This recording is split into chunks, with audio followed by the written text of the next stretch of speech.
Hello everyone, कैसे हैं आप सब। आज इस वीडियो में हम कवर करेंगे हमारा क्लास 7 साइंस का chapter number 4 that is heat. इसका हम करेंगे पार्ट 2। हमने पार्ट 1 में कुछ चीज़ें देखी थी, जैसे कि हमने देखा था हमारा क्लिनिकल थर्मामीटर क्या होता है, उसकी रेंज क्या होती है, और हमारा लेबोरेटरी थर्मामीटर उसकी भी हमने रेंज डिस्कस की थी। और हमने देखा था कि जो हमारा आज के जो टाइम में हम क्या यूज़ कर रहे हैं, अभी जो हम यूज़ कर रहे हैं वो है हमारा डिजिटल थर्मामीटर, जिसमें क्या नहीं होती, जिसमें नहीं होती मरकरी। अब हमारा नेक्स्ट टॉपिक हम देखते हैं ट्रांसफ़र ऑफ हीट। अब हम इस टॉपिक में देखेंगे कि जो हीट का जो ट्रांसफ़र है वो कहाँ से कहाँ होगा। अब ये जो बताया गया है, the heat flows from a hotter object to a colder object. अब जो ये हमारी जो हमने ये डेफिनेशन देखी कि जो हीट होती है वो कहाँ से कहाँ फ्लो करेगी, हॉटर ऑब्जेक्ट से एक कोल्डर ऑब्जेक्ट की साइड, मतलब एक गर्म चीज़ से वो ठंडे की साइड वो मूव करेगी। अब इसको सेटिस्फाई करने के लिए हमारा क्या दिया गया है, एक हमारी एक्टिविटी दी गई है, जिसमें हमें क्या दिखाया गया है, एक्टिविटी 4.6। इसमें हमारा बताया गया है कि हमने क्या ली, flow of heat through a metal strip. हमने एक मेटल की स्ट्रिप ली कॉर्नर पे हमने क्या किया, उसके एक कॉर्नर पे हमने एक कैंडल जलाई, और फिर हम क्या देखेंगे कि जो हीट का ट्रांसफ़र हो रहा है ना, वो होगा हमारा, अब जो इसका जो कॉर्नर है जहाँ पे हमने कैंडल जलाई है वो क्या होगा, वो हीटेड होना स्टार्ट हो जाएगा, और जो हीट है वो कहाँ से कहाँ फ्लो करेगी, इस जी होटर, जो ये जो होटर पार्ट है इसका, और इससे कोल्डर पार्ट की ओर ये हमारी हीट है ट्रांसफ़र होना शुरू करेगी। तो अब हमें बताई गई है कंडक्शन की definition. The process by which heat is transferred from the hotter end to the colder end of an object is known as conduction. अब हमें ये डेफिनेशन याद रखनी है, जो कि बहुत इजी है। In solids generally the heat is transferred by the process of conduction. और आपको ये भी याद रखना है कि जो कंडक्शन की जो प्रोसेस है ना, वो किस में होगी, वो जनरली हम देखते हैं सिर्फ सॉलिड्स में। अब हम नेक्स्ट देखेंगे हमारी एक्टिविटी नंबर 4.7। अब इसमें हमें क्या बताया गया है, the materials which allow heat to pass through them easily are conductors of heat. अब आपको एक कंडक्टर्स ऑफ हीट की भी डेफिनेशन याद रखनी है कि ऐसे मटेरियल जिनमें से हीट पास होती है, और उसका हमें क्या दिया गया है, उसके हमें 3 दिए गए हैं example, that is aluminium, iron and copper. इनमें से क्या होती है, हीट इजीली पास हो जाती है। जैसे आपने अपने घर में देखा होगा, जो हमारे जो यूटेंसिल्स होंगे वो काफ़ी किसके होंगे, आयरन के भी होंगे, क्योंकि जो हीट है ना वो आयरन में से क्या होती है, ट्रांसफ़र इजीली हो जाती है, तो वो उसका क्या है, कंडक्टर ऑफ हीट है। And the material which do not allow heat to pass through them easily are poor conductors of heat such as plastic and wood. अब जो पुअर कंडक्टर ऑफ हीट के जो हमारे एग्जाम्पल है, जिनमें से क्या नहीं होती, हीट इजीली पास नहीं होती, अब वो होंगे हमारे प्लास्टिक एंड वुड। ये भी आपने अपने घर में देखा होगा कि जो हमारे यूटेंसिल्स होंगे, उनके जो मेनली आपने देखा होगा जो हैंडल होंगे वो किसके होंगे, वो हमारे बने होंगे वुड एंड प्लास्टिक के, क्योंकि उनमें से जो हीट है ना वो ट्रांसफ़र नहीं होती है। और जो पुअर कंडक्टर्स होंगे ना, इनको हम क्या कहेंगे, इंसुलेटर भी हम इनको कहेंगे। The water and air are poor conductors of heat. जो हमारा वाटर है और जो हमारी एयर है वो क्या है, वो पुअर कंडक्टर ऑफ हीट है। इट मीन्स उनमें से जो हीट है वो इजीली पास नहीं होती है। अब हमारा दिया गया है एक्टिविटी नंबर 4.8। इसमें हम क्या देखेंगे, इसमें हम देखेंगे कन्वेक्शन का मेथड, कि कन्वेक्शन का मेथड क्या होगा हमारा, वही हम इसमें देखने वाले हैं। तो मैं आपको जो समझाती हूँ क्या कन्वेक्शन। हमने क्या लिया, हमने लिया एक फ्लास्क, और इसमें हमने क्या लिया, वाटर, और हमने एक बर्नर लिया और उसको हीट करना हमने स्टार्ट किया, किसको, इस फ्लास्क को।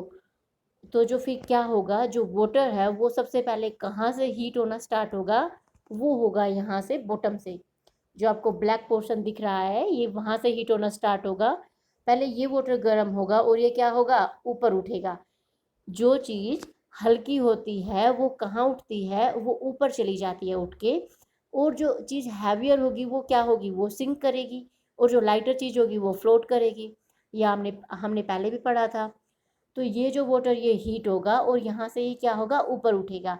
और फिर जो इसका जो साइड वाला जो वाटर है ना किनारे पे, ये हमारा वाटर नीचे क्या होगा, सिंक होगा। ये हमारा वाटर जो है नीचे सिंक हो जाएगा। और फिर ये वाला वाटर हमारा हीट होगा।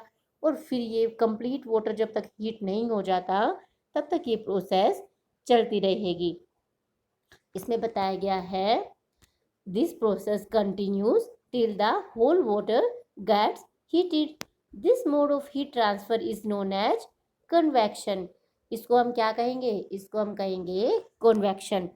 अब मैं आपको जो कन्वेक्शन की जो डेफिनेशन है वो मैं आपको बता देती हूँ। वो होती है the process in which heat moves through a gas और a liquid as the hotter part rises and the cooler heavier part sink. वही हमने इस एक्टिविटी में देखा, हमने क्या लिया था, लिक्विड में हमने वाटर लिया था।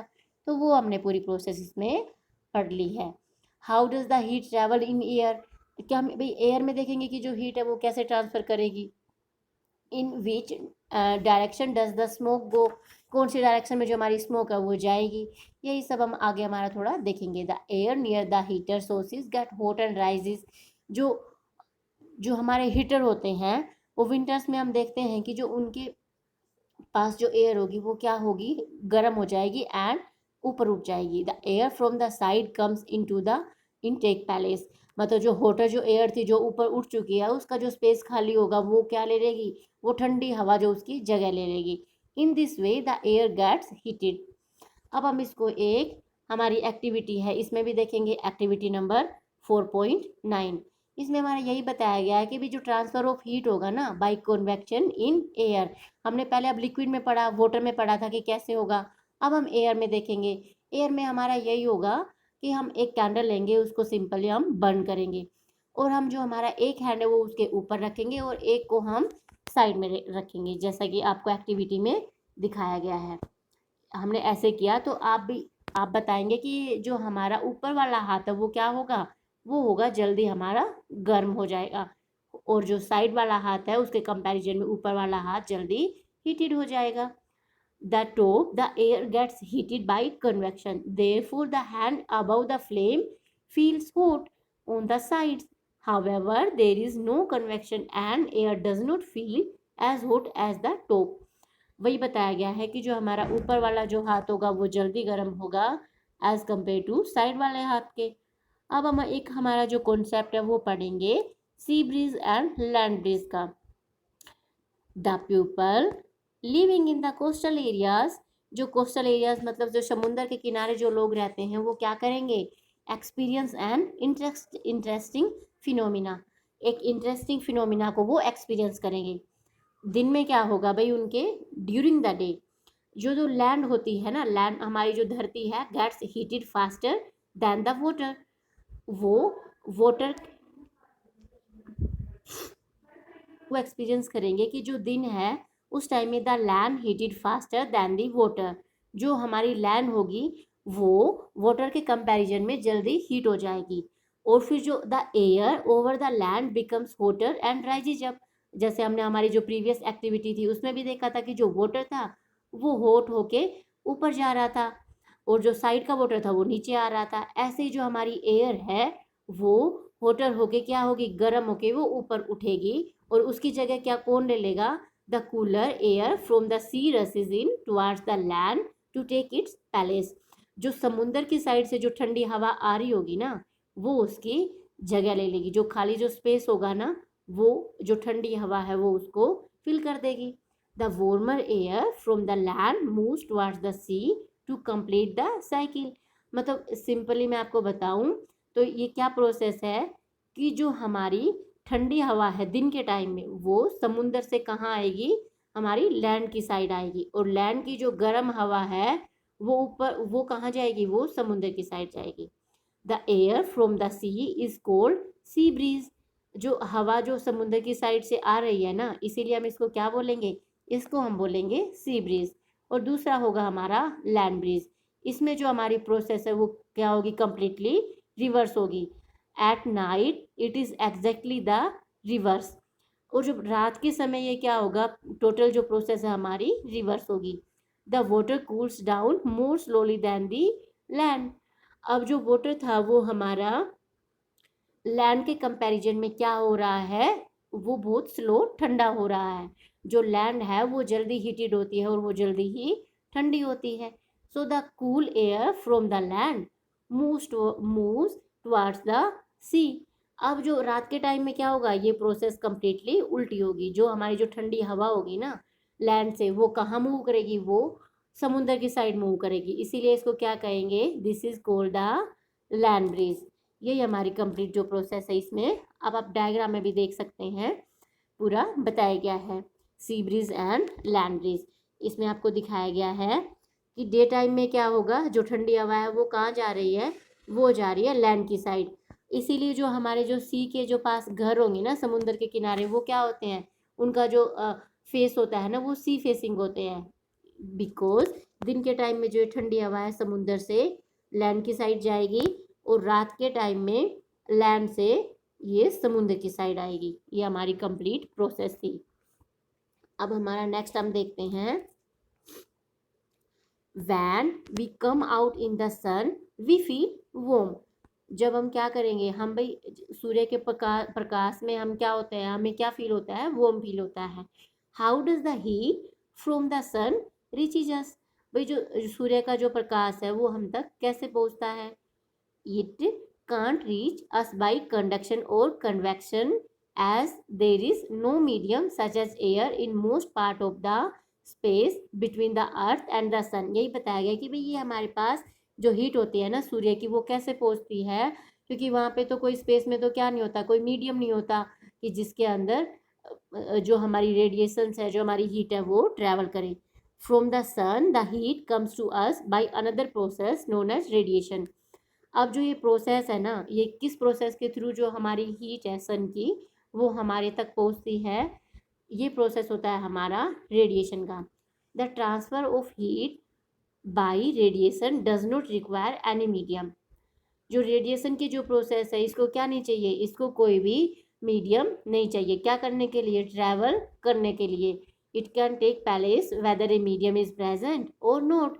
इसको कोई फर्क नहीं पड़ता कि एक मीडियम है या नहीं है। When we sit in front of a room heater, जब हम एक रूम हीटर के जो फ्रंट में बिल्कुल सामने बैठते हैं ना, we get heat by this process। तो हम क्या, हमें क्या फील होता है, हमें फील होता है warm। A hot utensil kept away from the flame cools down as it transfer heat to the surrounding by radiation। एक गर्म चीज को, गर्म बर्तन को अगर हम रखेंगे ठंडा होने के लिए, तो क्या होगा, जो उसकी जो हीट है वो कहाँ ट्रांसफर हो जाती है, वो हो जाती है हमारे सराउंडिंग में ही। Our body too gives heat to the surrounding and receive heat from it by radiation. हमारी जो बॉडी है वो भी रेडिएशन के प्रोसेस से हीट को एब्जॉर्ब करती है और इसको रिलीज करती है। All hot bodies radiated heat. When this heat falls on some object, a part of it is reflected।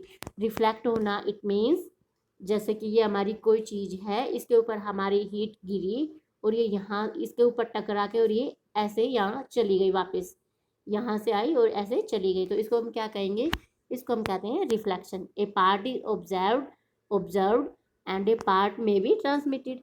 एक किसी चीज़ को हम ऑब्जर्व कर लेते हैं कुछ पार्ट को, और कुछ को हम क्या कर देते हैं, ट्रांसमिट करते हैं, छोड़ देते हैं, किसमें, रिफ्लेक्शन में।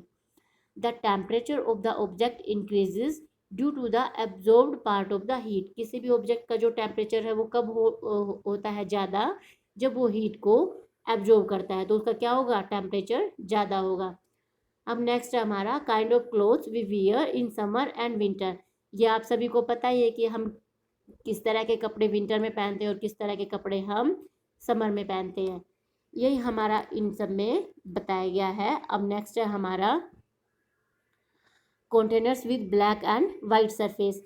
कि हमें बताया गया है कि एक ब्लैक सरफेस होगा एक कंटेनर का, एक वाइट सरफेस होगा। हम इन दोनों में वाटर रखेंगे और इसमें हम मतलब सूर्य का प्रकाश इनमें पड़ने देंगे, इनको हीट होने देंगे, या फिर तो हम क्या देखेंगे कि जो ब्लैक सरफेस वाला जो हमारा कंटेनर था उसका जो वाटर था वो क्या था, वो ज़्यादा गर्म था as compare to non black वाले कंटेनर के कंपैरिजन में।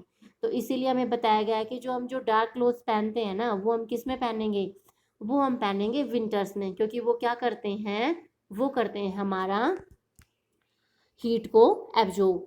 Dark surface absorb more heat and therefore we feel comfortable with dark colour clothes in the winter, क्योंकि वो हीट को एब्जॉर्ब कर लेता है डार्क कलर, इसीलिए हमें विंटर्स में क्या करना चाहिए, डार्क कलर के क्लोथ्स हमें पहनना चाहिए। और जो लाइट कलर के क्लोथ्स होंगे वो क्या करेंगे, reflect most of the heat that falls on them.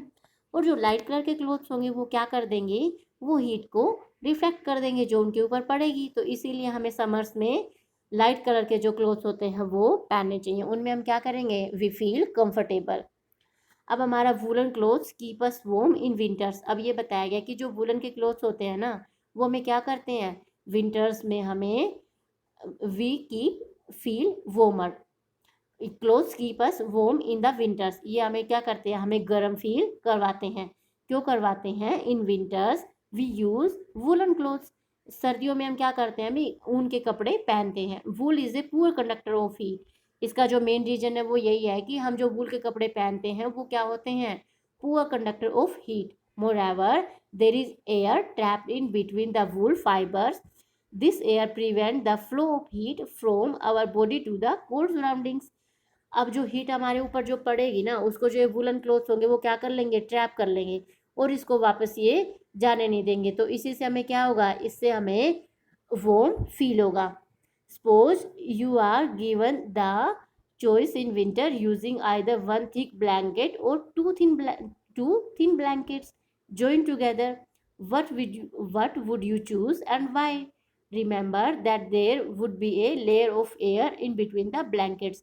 तो आप क्या चूज करेंगे, आप एक मोटे ब्लैंकेट के बजाय आप दो जो थिन ब्लैंकेट होंगे ना, हमारे जो कंबल होंगे, उनको आप अगर ओढ़ेंगे तो उनके में क्या होगी, जो वो होगी एयर होगी वो ट्रैप हो जाएगी और एक हमारी लेयर बन जाएगी, और वो जो दो थिन ब्लैंकेट होंगे वो हमें ज़्यादा वार्म रखेंगे एज कंपेयर टू एक हमारे थिक ब्लैंकेट के। तो ये था हमारा चैप्टर। आपको कैसी लगी वीडियो कमेंट करके ज़रूर बताना। अच्छी लगी हो तो आपके फ्रेंड्स के साथ शेयर करना, चैनल को सब्सक्राइब करना। Thank you.